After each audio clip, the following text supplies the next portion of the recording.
Orange is the New Black, Season 3, Episode 7. Now we have something quite unexpected, an episode focusing on Norma. And so far, I just haven't really cared that much about her. She's like someone who doesn't talk, and that's really the whole thing with her. You kind of can't use any like characterization based on that unless she's also going to have this kind of body language to her, which she also does not.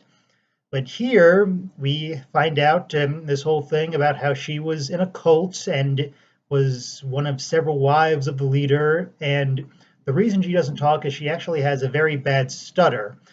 And what I really like about that is it makes perfect sense with what we already saw in the season one finale of her being able to sing perfectly. Because that does happen a lot. People who stutter when they talk can sing perfectly fine, and we don't really know why, but it's happened a lot of times in like documented cases, so it's a thing. But yeah, I've talked several times about how much I appreciate the show opening up its secondary characters as it goes along with us getting to know their backstories. And this is definitely one I was not expecting, but is very much appreciated, and it really makes me curious what we're going to see more from her now that we know this about her.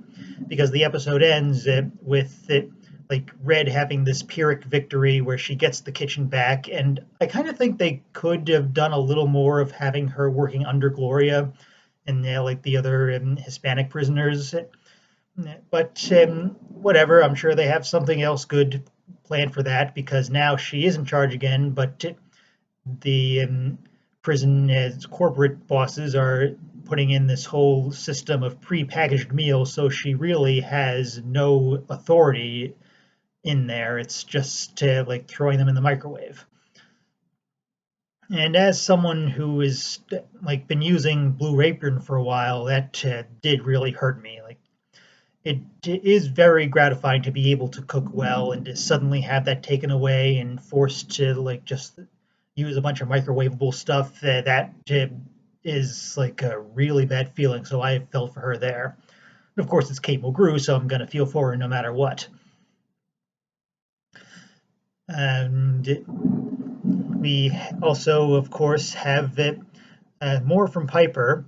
And luckily, they seem to have realized Piper herself is not that much of an interesting character once you get past the whole reason why she's in prison, which they well are now. And so her importance now is very much story-based, where she comes up with this whole system to smuggle the underwear they're making out of the prison to like these perverts who like sniff them or something, which I will be honest, I've heard of, but it's never appealed to me. And like I don't get it at all, but clearly it does exist, just like the singing thing. But that is apparently going to be her story now, and for this point in the series, it's a pretty good one because it gives her something to do, and it also introduces us to this whole new setting that lets the characters congregate in like new groups. And we also have this one completely new character in there who is British or Australian or something. She has kind of an accent, but it does seem to come and go a bit.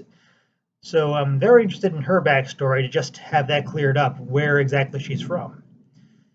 Um, so it is just a setup episode in that case, but there is more happening here than is usual for that kind of episode. Like I talked about before, you can just see how long I've been going on about it when usually these things don't crack the 3-minute mark. But that is one of the better episodes of the season so far. It sets up a lot of stuff to come, and I'm very anxious to get going on that.